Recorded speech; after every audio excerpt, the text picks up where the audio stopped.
push your luck. Tell me you've had enough. I'm taking off these gloves. Get down and lick the dust. Want a piece of this, want a piece of this. Cherry pie, what you gonna make of this? 1 minute in the backseat, hit the switch. I'm a predator, rapture, I am killing it. So who's excited for World Cup? I think this girl right here is definitely excited, and I'm sure everybody else out there is. The pools, came out this weekend. Super anxious now to see how my pool plays out, see how all the pools play out. It's going to be great. And before I keep going, along with the video, I got to thank Alex Terry. He came up with the awesome intro to this video, the awesome cover photo, and awesome profile picture that are all the same theme. Alex, you're awesome, you rock. Thank you so much. And we got a few tournaments to cover. There was the Grindylow Cup in the Midwest. I can't remember specifically where. So takeaways from that tournament: J&D, which was Jetpack Ninja Dinosaurs, I think from outer space is their full name, was a community team originally, I think, formed by some MSU players. It sort of reformed for this tournament, and again, mostly MSU players plus Luke Change from Ohio State. They won their pool actually, and they had a pretty hard field. They beat Ball State handedly, 100-30. They beat Central Michigan and beat Loyola Chicago. So really significant there. That's pretty shocking. A Merc team came and won a tough pool like that. Second pool was Bowling Green, Eastern Michigan, Grand Valley, and Oakland. And Bowling Green pretty much just rolled through that pool 3-0. Then another takeaway, there was a really weird bracketing structure. But anyways, we end up seeing Ball State and Loyola in the finals. After a tough match between Ball State and Bowling Green, where Ball State came from behind with the snitch grab to win that game and go into the finals. And from what I hear, J&D actually dropped out due to injuries and not wanting to risk any more injuries, I suppose. Could be wrong, but that's what I've heard. So don't kill me if I'm wrong. So Ball State won against Loyola in the finals, 50-20. So that's a really close game. They were tied before the snitch grab. So either Loyola is a lot better than people are assuming they are, and Ball State or is kind of struggling a little bit. Maybe they're missing some key players. Not sure. Maybe the game was really short. But anyways, that makes me even more excited for World Cup because you don't know what's going to happen. Okay, so the next tournament was the BAQC, I think Big Apple Quidditch Cup, I think. Anyways, in New York, there were 4 teams that attended: Hofstra, Penn State, Badassles, and NYU. Takeaways from this tournament: Hofstra's very underrated, I think, in the race to be possibly the World Cup champion this year. They blew through the competition there, which NYU is supposed to be pretty good. We know Penn State's good. Badassles are a solid D2 team that barely missed qualifying for D1. So not a super easy route right there, and they came away with 270-point differential, destroyed everybody. Their closest game was against Penn State, where Penn State actually had to make a suicide grab, so it was 80-50 for Penn State grabbing, making the suicide pull there. So people should not be underestimating Hofstra by any means. NYU held Penn State to a close game as well. I believe it was 50-0. So Penn State was only up by 20, and NYU held them there, and Penn State got the snitch, won, but still. So they got some solid competition there. Again, interested to see kind of how this all plays out at World Cup, see what's going to happen. Next tournament is one that was at Michigan State. I think it was called Squib. I'm not too sure. I haven't found much information about it online. What I do know is they did an interesting two-pool system between the 2 days. So based on who did well the first day, the second day there was like a top pool and a bottom pool.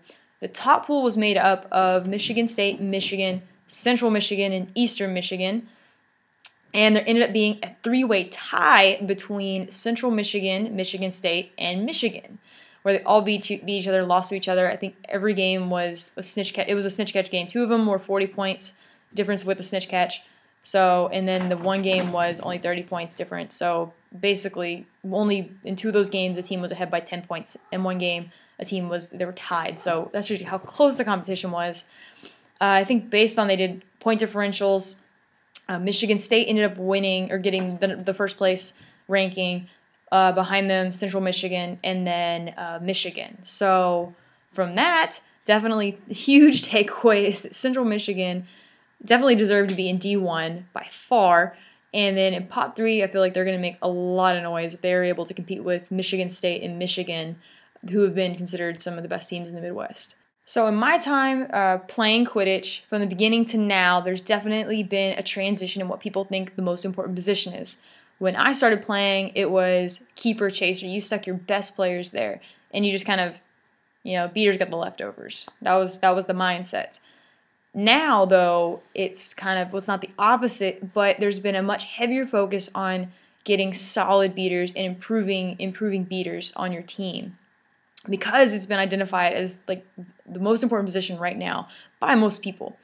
So I asked people at Southwest Regional what they thought, and no surprise, most of them said beater. But I'll let them speak for themselves, and then of course I gotta show some beater love. They don't get much video footage highlighting, so let's go to the beaters. Most important position in the Southwest? Cheerleading. Definitely cheerleading. Without the fans, none of this would be possible. That's true. I would say beaters. Beaters involve a lot of strategy, and it varies a lot from team to team, and it's hard to sometimes adjust, like from one beater strategy to another.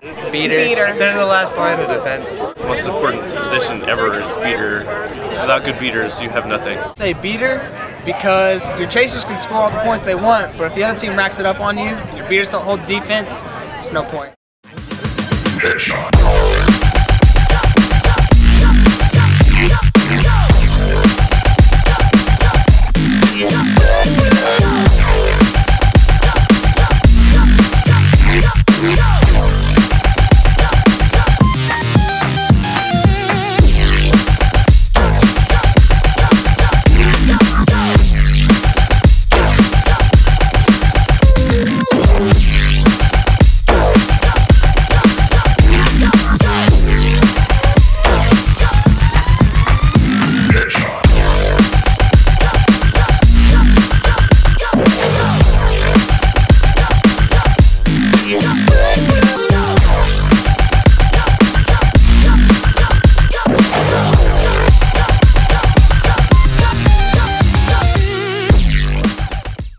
Considering the theme as of late has been to analyze, all aspects of World Cup, pots, pools, and whatnot, I'm going to go ahead and analyze and talk about my top 3 teams with the most upset potential this World Cup. All right, so first up, I have Ohio State. Now, their record right now is 13-9, so looking at just that number, it doesn't look that impressive. And seeing that they haven't really beaten a top Midwest team besides Bowling Green, you're even more skeptical. But digging a little deeper and looking at the scores, all of their games that they lost, except for 2, which were both to Maryland, I might note, at the very beginning of the year, they were either ahead in qualified points or tied with the team they lost to. So basically their only weakness I can see is their seeker game from their scores, not having actually seen them play. But, I mean, they have a great defense, obviously. They've kept scores pretty low, and they have a fantastic beater game. If before World Cup they've improved their seeker game, managed to sort that out, gotten a better seeker, whatever, they're going to be a scary team. That's going to be a very good team. That's going to be a team looking to really make a name for themselves. So they could easily make a run like Minnesota or Florida did last year, where they came out of obscurity and made it all the way to the Final Four. I would not be that surprised if they can work out their secret game, but again, a lot of upset potential there I see. Okay, so next up, I have LSU. And now this season, they've definitely struggled. They've had the unfortunate pleasure of playing 3 very, very premier Southwest teams in Texas A&M, Baylor, and Texas. So, unfortunate for them. They haven't had the same new talent come through and transition in as well. But this is a team that World Cup is their stage. This is the last World Cup for a lot of those players, and they've never come in as an underdog. So I really think that's going to work to their advantage this time. They've always come in and been in most people's minds probably a top pick to go very far. This time, not the case. But that's going to work to their advantage, I feel like. They're a very smart team. They have a ton of experience among all their players that have been on the team for forever. And they know how to work together. They know how to work opponents' weaknesses against them. And they're going to be able to, I think, slow down some of these faster teams that have less experience, that just want to, go. And they're going to be able to slow them down and frustrate them. And I definitely feel like they have the potential to go much further than people are thinking. On top of it, all their newer players should be transitioned in, and they should have all their roster together for this World Cup. So I feel like they can go up there pretty far if they have all these pieces put together. Okay, so my last pick here is going to be more of just a feeling I have that they're going to really surprise people is Rochester. Now, seems weird. They don't have the sort of quantitative backing I could give to Ohio State. They're sitting 17-9, no huge wins against any top opponents, but last World Cup they went 0-4 and were a top seed. I mean, I don't know how many of you have been in that sort of position before, maybe more than I think, but that's heartbreaking. That's game-changing. That's like remodel your entire team, prove everybody wrong, this World Cup kind of motivation.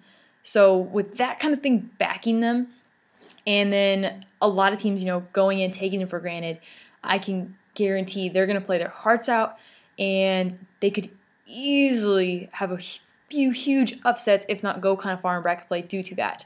They have a solid team, don't have the results to show it yet, but basing on the fact of what losses can do to you and what that type of loss can do to you, I definitely feel like they have that potential there and could, like I said, make a few huge upsets. Talking about these teams brings me to my next point. Huge statement I'm going to make right now is that I think the team that wins the World Cup this year is going to have lost a game in pool play. Now, reasoning behind that, 3 out of the top 4 teams at last World Cup had all lost a game in pool play. Minnesota actually lost 2 games. So, what does a loss mean? Obviously, you have a harder route to the finals because you're going to be seeded lower. But on top of that, losing a game just ignites a fire within you. Like, you do not want to lose again. I mean, obvious, you want to win, but it does something to you, And it can change an entire team, and it can improve you from like literally the second that game ends to the next game. So it gives you an advantage. It gives you like an adrenaline rush almost. And being on one of the teams that had that happen, I can definitely attest to that. Texas A&M was an entirely different team Sunday. The team you saw on Saturday versus the team you saw on Sunday, completely different. If we played like we had on Saturday, we may have not made it past the first round on Sunday. But that loss it ignited something in all of us, and we're not losing again. Obviously, we ultimately lost to Middlebury, but regardless, Florida was the only team that did not lose, but they were still an underdog going into the tournament. But anyways, I feel like that's going to be a huge advantage. Even if you have a harder route, you still push yourselves more, and you have more to fight for. You just keep going. If you have an easier route, you get complacent, and you're thinking, oh yeah, I'm really good, and we have nothing to really worry about. Then as soon as you play a tough team, you're rattled, and you don't know how to come back. And you don't, in bracket play, there's no second chances. It's just bye, see you next year. So that's my big guess as to what's going to happen this World Cup. And now we can go ahead right into my Quidditch tip for this episode. In this episode, I'm going to focus on ab workouts, which are super awesome. And to do that, I'm going to need to go get changed. So y'all just hold on one second. Okay, so I'm all changed, ready to go. Starters. Why do we want core strength? Why do we work out our abs besides to have a six-pack and look hot? Well, it's extremely important in sports, in life in general. It will improve your balance significantly. So especially in Quidditch, I would say having to deal with a broom throws off your balance a little bit and moves your center of gravity away from what you're used to. So having good balance is really, really important for just about everything you do in Quidditch. On top of that, it helps improve your form in running, throwing, tackling, just about anything. Your core is in the middle of your body. Strength there will help, exude out to everything else you have going on, and also help reduce injury. So anyways, I'm going to go over a few little exercises here that you may not know about, you may know about, but regardless, let's all just have fun doing abs. And the way I like to do my abs is focus on slow control to time. I don't like counting the reps or whatever, because I feel like a lot of people get caught up in, oh, I want to go do 200 crunches or whatever. And then you do it really fast, you don't focus on form, and you're not going to get the results you want. So the key here is a focus on your form, focus on doing the exercise exactly how it should be done, and tightening your abs the entire time. And you'll see your results much faster and much more positively. So anyways, here you go. Let's do some abs. Yeah, let's get going. Okay, so first you have plank. You know, same thing. Everybody always does plank. You can make it a little more extreme and do advanced plank. So lift one leg up, reach to the sky for 15 seconds. After 15 seconds, switch, reach the other leg up, go for the time. And the key to a plank here is, let me see if I can manage it. There we go, flat as a board. I'm awkwardly looking at the camera trying to manage this as well. So keep your entire body flat as a board, you know, tuck in your pelvis and basically think of reaching your belly button to the ceiling. Alright, so another awesome, just all-core exercise that I love to do besides planks are called circle crunches. So what you're going to do is reach your arms out like you're going to hug your knees. So start out like this and balance, and then reach in and reach your arms around your knees, and then kick out and hold it and go back in. Okay, now some awesome upper ab action here, kind of a take on a plank. So what you're going to do here, start out like a plank, stand up, lift up, and down. So right arm, right elbow, left elbow. And continue doing that. And this is going to work out upper abs and obliques a lot. And it's going to be a lot of fun to kind of work out a little arm strength as well. Another one for upper abs, you're going to have what's called a roll up. So you lie flat on your back with your arms straight up and you reach up and touch your toes. So going down, up, and down, and up, because we like to go slow, and down, slow. Now, one of my favorite exercises is deal with obliques. So that was a little bit to do with it, and then now here you have also Mason twists. Some call them Russians, whatever. Basically what you're going to do is balance again, lift your legs up off the ground, fist, or medicine ball if you really want to, and then reach around another side. And you basically want to reach back as far as you can, twisting your body. So you go reach, and reach. And this is hard to do while being on film. But this helps your side-to-side motion, developing that strength in a game. You know, there's plenty of times, carrying a ball, you have to twist one way or the other. So that helps, you know, in-game kind of application right there. Okay, now for some side bend is what I can call it. But basically, arms behind your head, and think about reaching your armpit to your knee. So reach just like that. And then the other side. Reach, and reach, and reach. Then one everybody's probably very familiar with, definitely flutter kicks. So the key to flutter kicks is a lot of people to start off, you want to put your hands like under your butt, balance, look at your feet, flex your feet. Here's the key, don't go straight forward, flex your feet. It'll help you tighten your abs. And then just little kicks, little kicks. If you want to do exaggerated flutter kicks, you can go woo, big and hold it, and big and hold it. And then if you want to be more hardcore, take your hands out from under your butt, continue, continue. And if you want to be more hardcore, behind your head, go woo, yeah. Just keep going, and you'll really feel it. This is going to be super awkward looking, but it really works awesome. It's called frog raises. So get like Indian style, put your feet together in the middle, push them as close as you can to yourself. Put your arms kind of behind your back to give you, it's going to give you balance to propel up. So you're going to lay back like this, and then kick up, and then down in the same position. So there, kick up, hold it, and then down. Sweet, so, you know, change back, and pretty much done with this episode. I hope you guys enjoyed it. Since I'm obviously filming before I'm releasing, I don't know which team won the video contest yet, but I will be posting on my page very soon if I haven't done it already.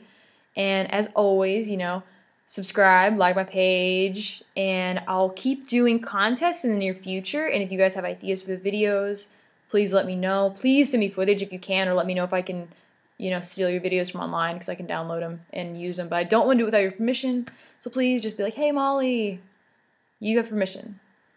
You don't have to say what to, just say I have permission. We'll find out what permission for later.